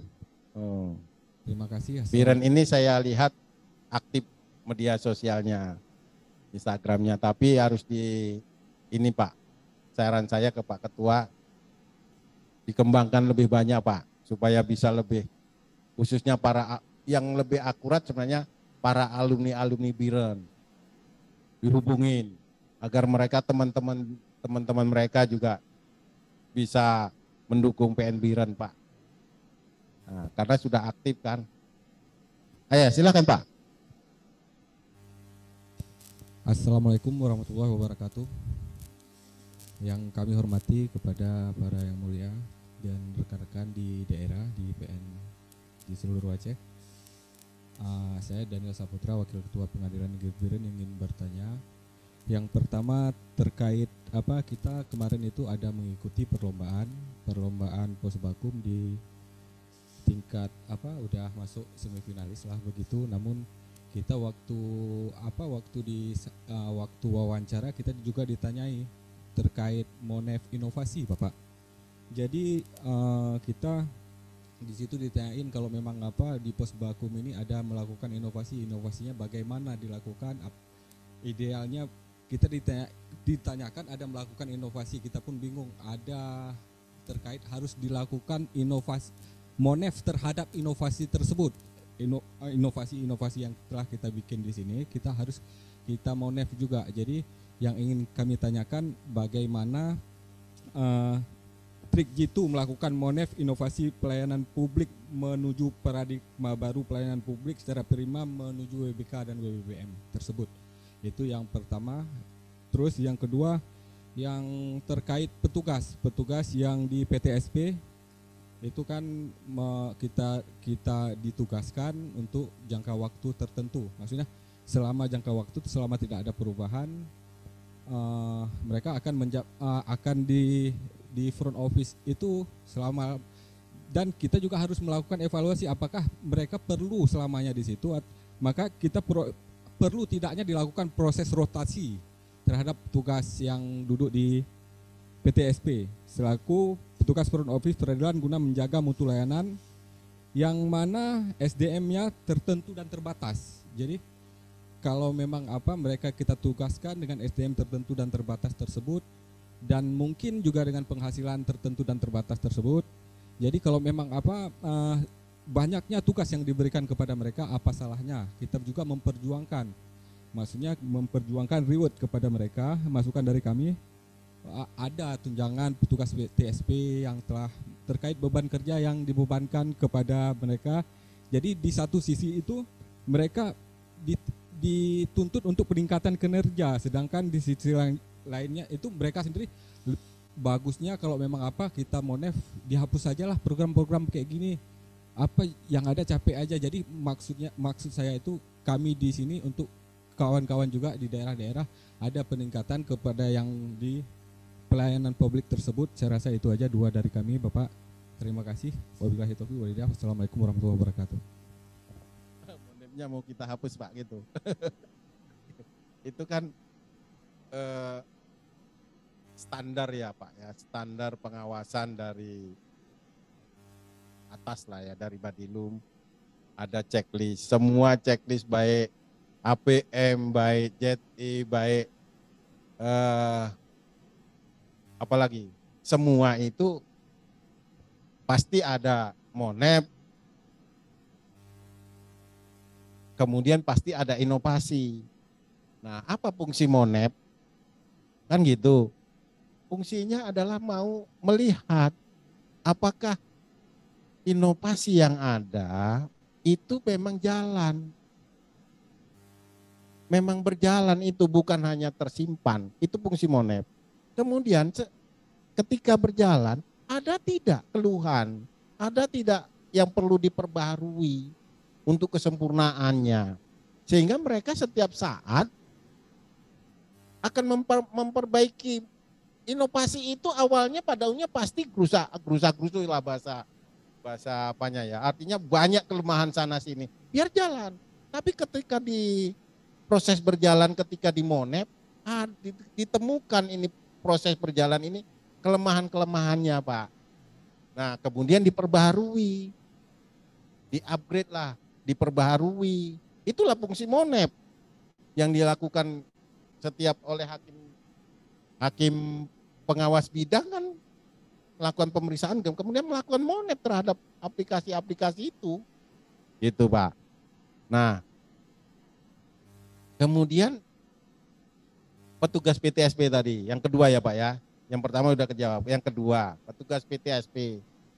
Nah, saya lihat Biren sudah ada setiap pagi itu ada apel pagi kan. Kan gitu. Ada apel petugas PTSP, saya lihat itu. Petugas PTSP setiap pagi itu dilakukan apel. Nah, apel itu siapa yang melakukannya?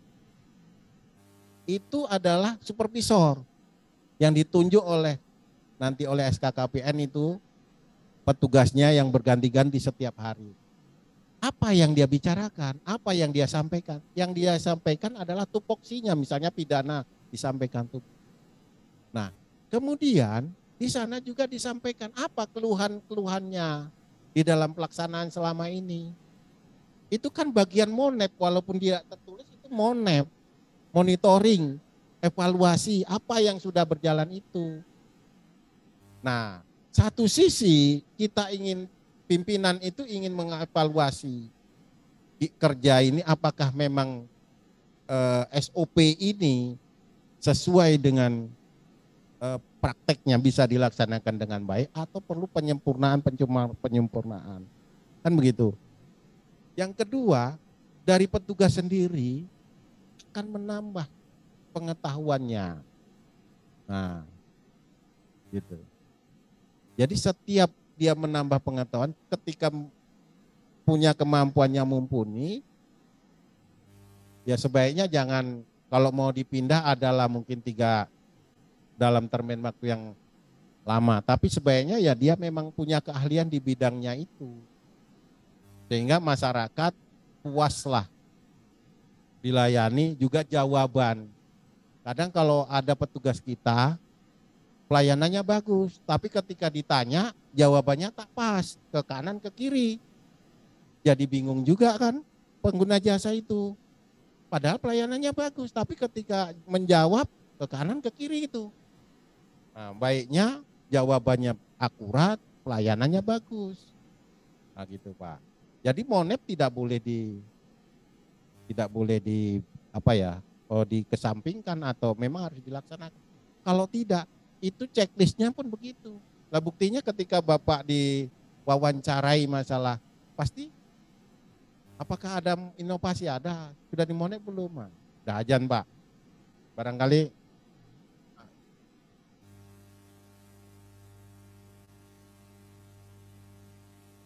kita break tunggu azan dulu.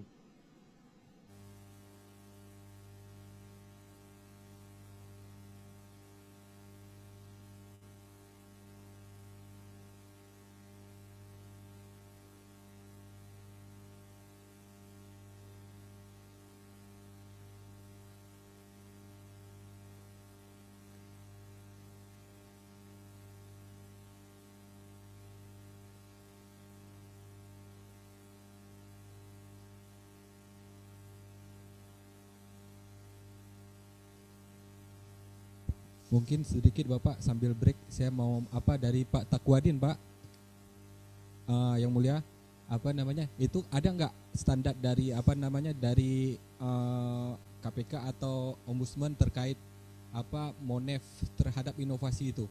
Karena Bapak juga ada tadi standar penilaiannya, apakah di situnya juga ada standar penilaian terkait Monef itu, Monef inovasi harus dilakukan setahun 2 kali atau bagaimana? Saya rasa itu sedikit penambahan. Terima kasih.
Pak Oka, Pak Karoda, menjawab pertanyaan dari PN Biren tadi. Kalau kita mengacu pada surat KMA 026 tentang standar pelayanan itu ada 7.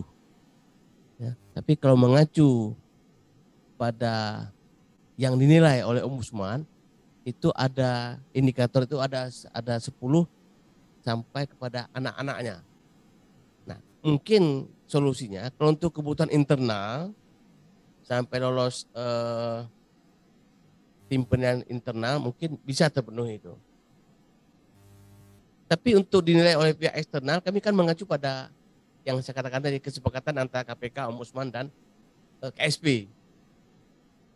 Dan lagi pula ya apa-apa indikator ya, dan standar dalam yang saya paparkan tadi itu jumlahnya ya sebagaimana ketentuan dalam Undang-Undang Nomor 25 Tahun 2009. Ini lebih lengkap.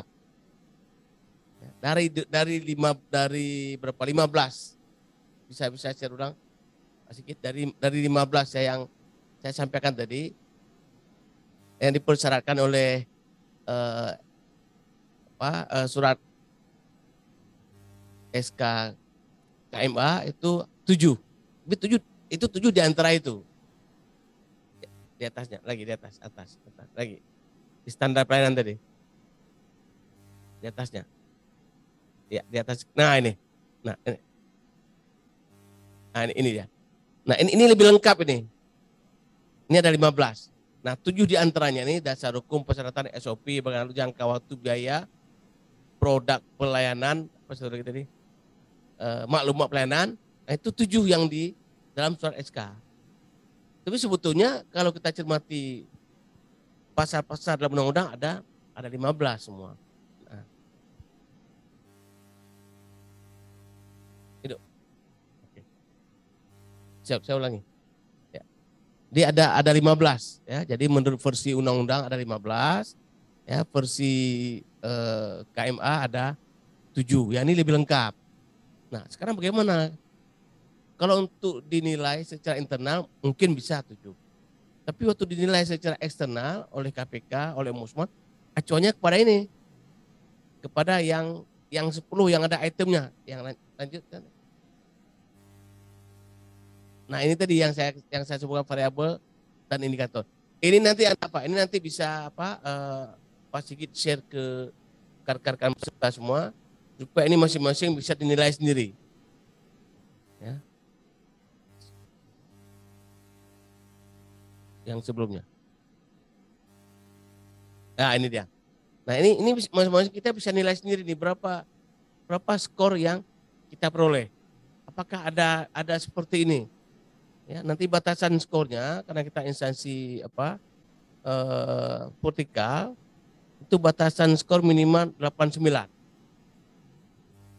Ya, sampai dengan 110, total skornya 110. Itu baru masuk ke zona hijau. Itu baru memenuhi salah satu syarat ya, untuk menuju ke WBK. Kalau di bawah itu langsung tidak terpenuhi.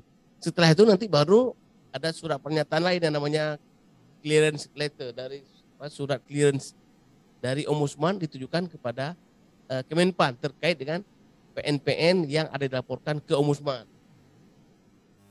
Nah, ini biasa pada awal bulan 11 nah, kita sudah merekap semua, misalnya PN Janto misalnya. Ada berapa dilaporkan ke Ombudsman itu pada bulan 11 kita buka, kita hitung. Kita hitung, kemudian kita juga Pak Ombudsman sama ini, Ombudsman mencermati apakah surat yang ditujukan ke PN tersebut sudah dibalas belum. Sarannya apakah sudah ditindaklanjuti belum. Nah, semua itu dilaporkan ke Kemenpan sebagai tim penilai, sebagai sekretariat tim penilai eksternal. Jadi saya pikir kalau ingin memang menuju ke WBK silakan diikuti yang ini dan ini melengkapi apa yang dari KMA. Terima kasih. Ada yang lain?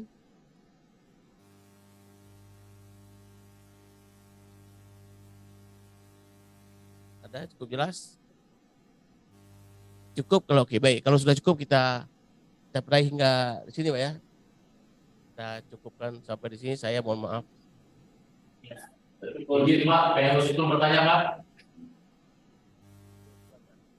Jadi soal ini di remote itu dari remote kamera. Silakan. Jadi Pak, pengen itu ingin bertanya Pak. Kedengaran Pak? Kedengaran terang. Terima kasih Pak, terima kasih untuk Pak Wakil Ketua PT yang telah mengizinkan.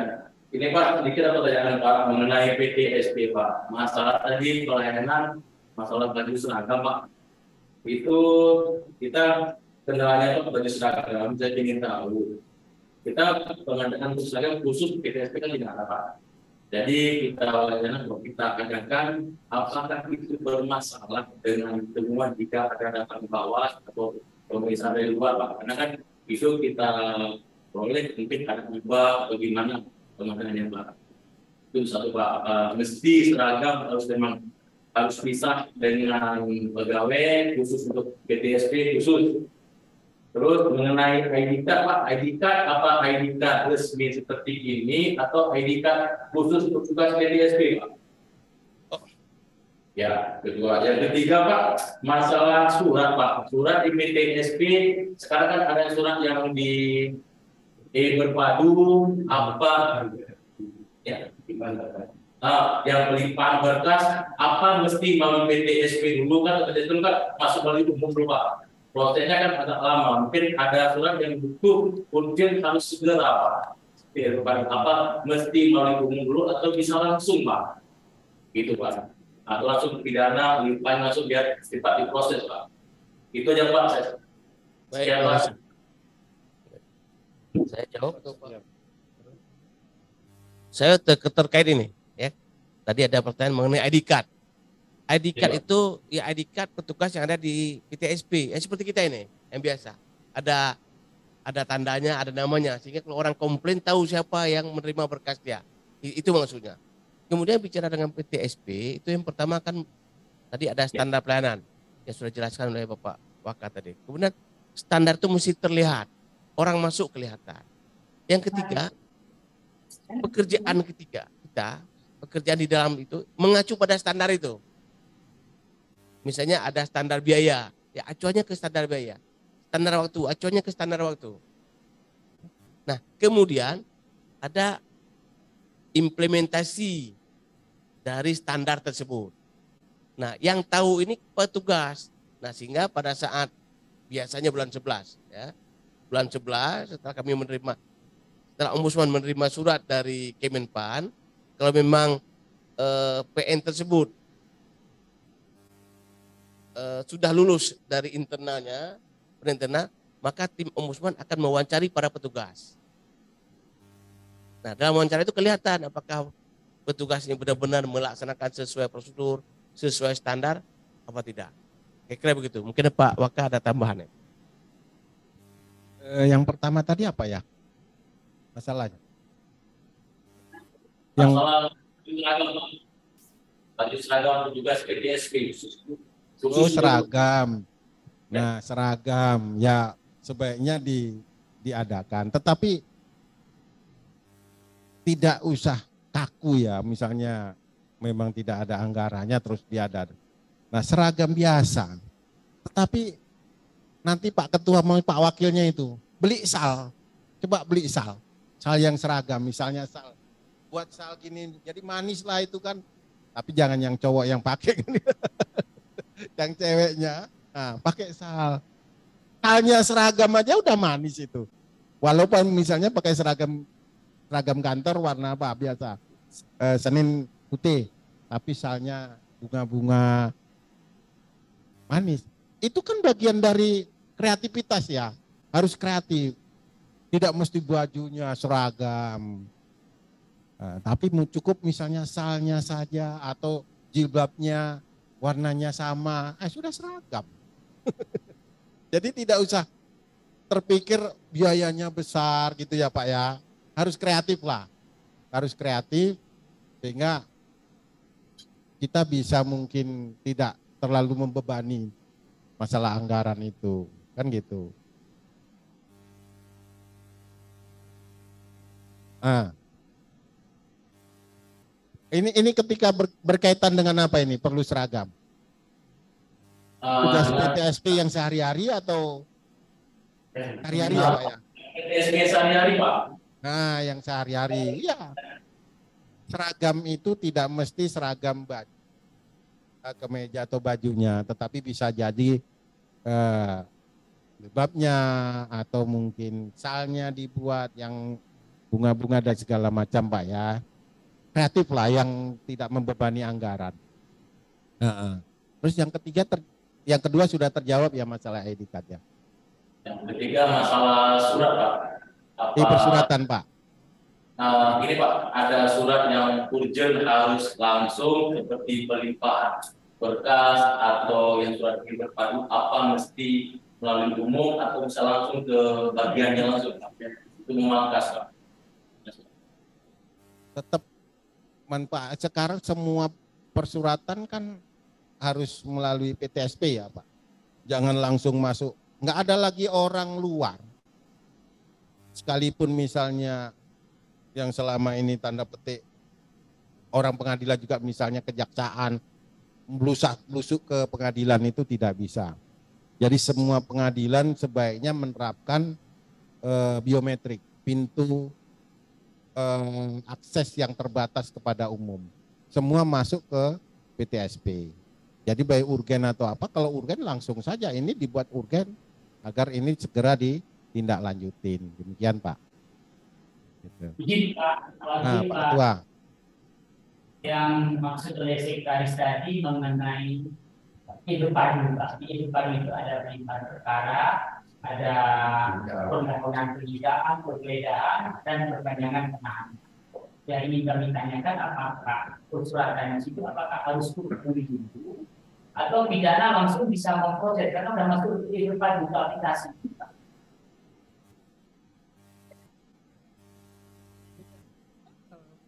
Itu surat pelimpahan harus lewat umum gitu ya.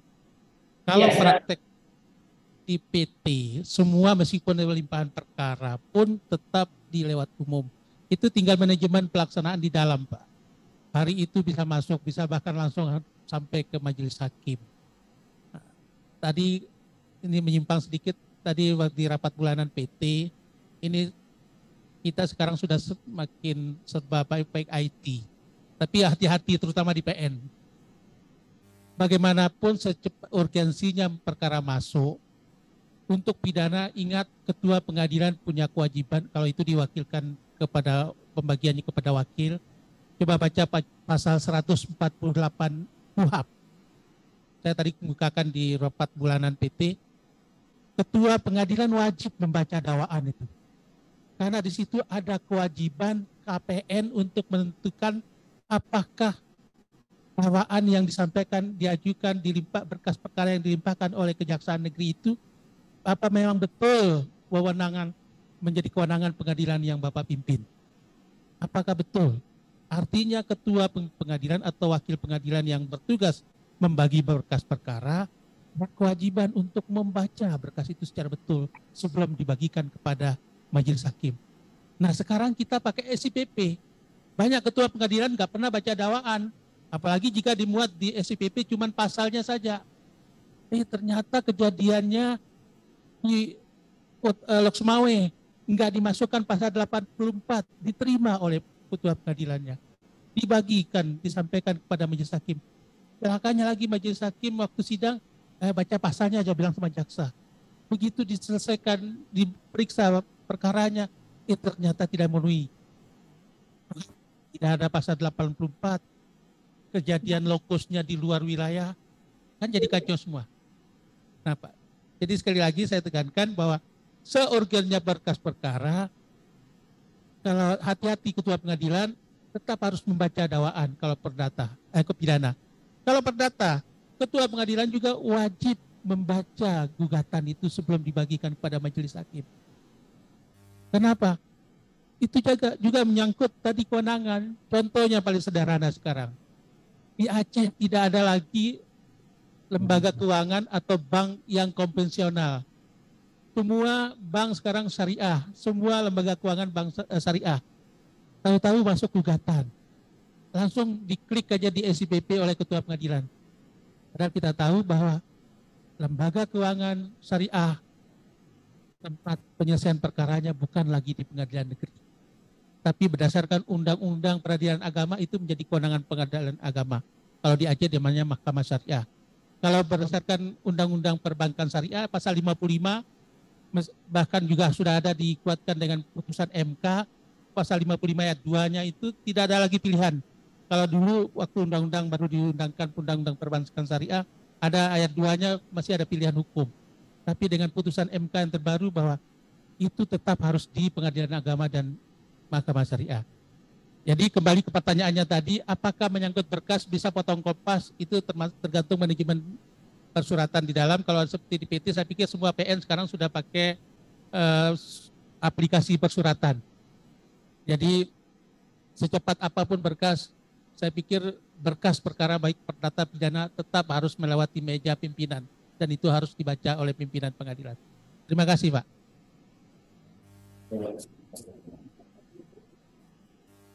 Mana?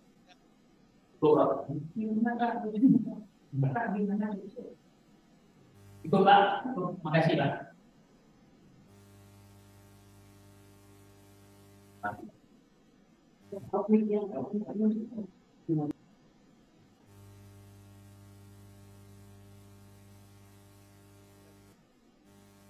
Baik Bapak Ibu Ketua, Wakil Ketua Pengadilan Negeri Sewilayah Hukum Pengadilan Tinggi Banda Aceh, kami dengan berakhirnya acara ini kami pikir bahwa kita akan selesaikan sampai di sini.